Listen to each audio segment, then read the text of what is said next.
जय शिव, जय गोरक्ष, जय सनातन, विष्णु भगवान की जय। जैसा कि आप सभी को ज्ञात है, ये फाल्गुन मास चला हुआ है और फाल्गुन मास की पूर्णिमा को होली का पर्व बड़े हर्षोल्लास के साथ सभी लोग मनाते हैं। यह पर्व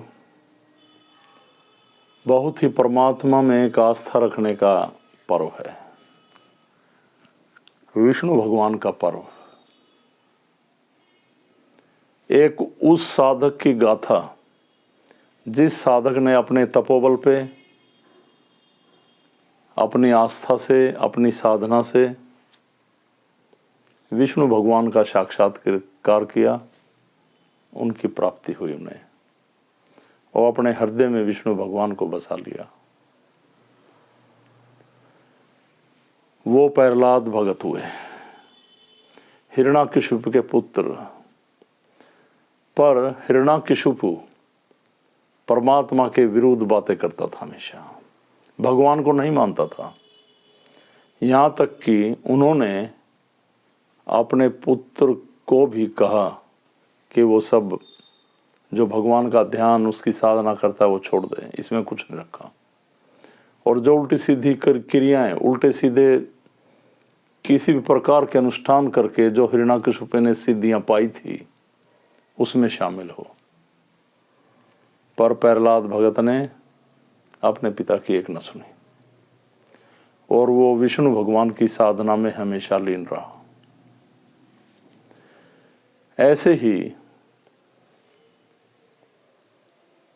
हिरण्याकशिपु की बहन प्रहलाद भगत की बुआ होलिका थी, उसे भी सिद्धियां प्राप्त थी।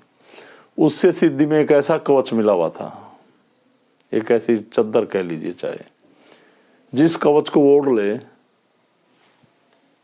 तो उसे अग्नि नहीं छू सकती। और प्रहलाद जब अपने पिता के बिल्कुल विरुद्ध खड़ा हो गया और विष्णु भगवान का तप करता रहा, तो उन्होंने एक दिन एक योजना बनाई कि प्रहलाद को मार दिया जाए।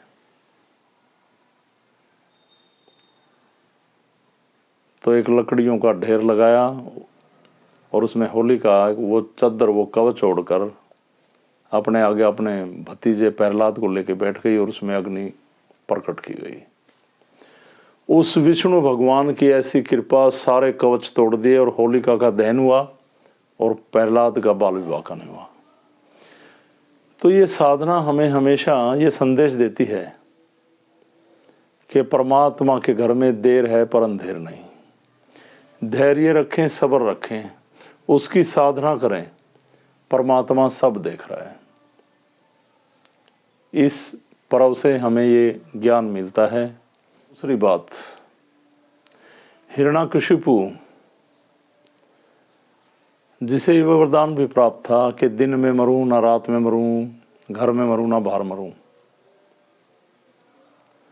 विष्णु भगवान ने नरसिम्हा रूप धारण किया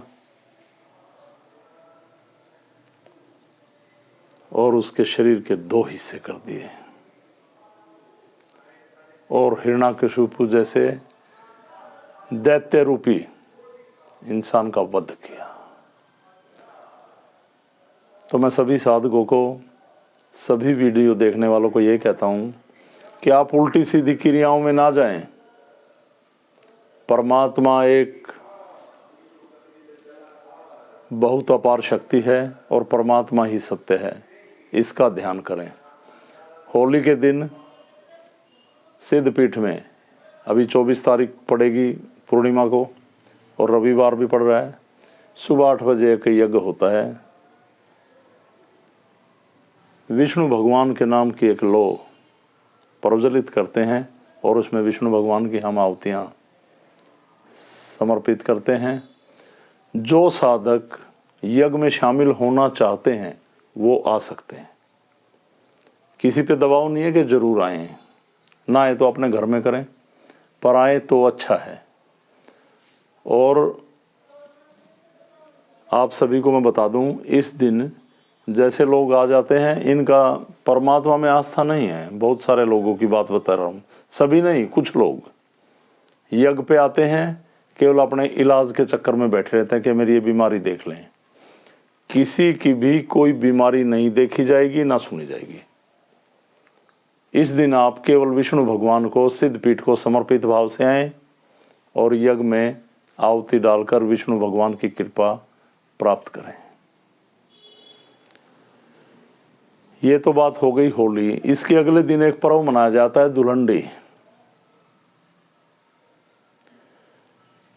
एक तरफ तो विष्णु भगवान की कृपा से प्रहलाद को जीवन दान मिला, वो अग्नि उसका कुछ भी ना बिगाड़ सकती, विष्णु भगवान की कृपा मिली। दूसरी ओर हिरण्याकशिपु का वध हुआ। इस उपलक्ष्य में लोगों ने एक दूसरे के ऊपर फूलों की बरसात की, घर में ज्योत प्रज्वलित की, विष्णु भगवान का गुणगान किया। पर आज के दिन क्या हो रहा है? दुलहंडी के दिन जो 25 तारीख को पड़ेगी, अब की बार लोग केमिकल से भरे उल्टे सीधे रंग एक दूसरे पे डालते हैं, गंदा पानी डालते हैं, यहाँ तक कि मैंने बोला कीचड़ गोबर भी पानी में मिला के डाल देते हैं लोग।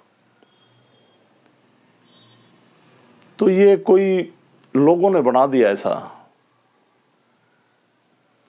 मैं तो कहता हूं आप रंगों में डूबिए, पर परमात्मा के रंगों में डूबिए, आपसी प्रेम के रंग में डूबिए, उस परमात्मा के ध्यान में जाइए और उसकी कृपा पाएं। तो दुलहंडी के दिन भी सभी साधक अपने घर में भगवान विष्णु का यज्ञ करें। आप जो भी चाहें, अपने इष्ट का यज्ञ करें, अपने कुल देवता का यज्ञ करें, अच्छे व्यंजन बनाएं, अच्छे पकवान बनाएं, परमात्मा को भोग लगाएं, अपने बच्चों को अच्छी शिक्षा दें। और खाली पानी भी नहीं, क्यों लगाएं हम रंग गुलाल? क्या है ये हमारे जितने भी त्यौहार हैं उनको मैला कर रहे हैं। तो ये बड़ी साधना से भरा हुआ पर्व है, उस परमात्मा की कृपा का पर्व है।